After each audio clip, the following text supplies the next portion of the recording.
If Franklin did call the Constitutional Convention to prayer, did it work? What happened? David Barton explains.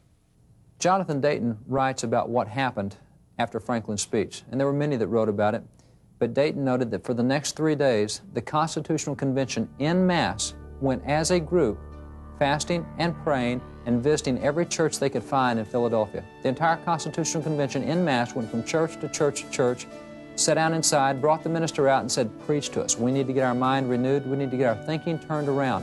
For 3 days, the Constitutional Convention en masse as a single body went from church to church listening to sermons. When they reconvened, Jonathan Dayton said it was the first time in 6 weeks that every unfriendly feeling had been expelled. It was the first time in 6 weeks that we weren't fighting and arguing and bickering. We actually got along. You see, for 5.5 weeks, they could get nothing accomplished.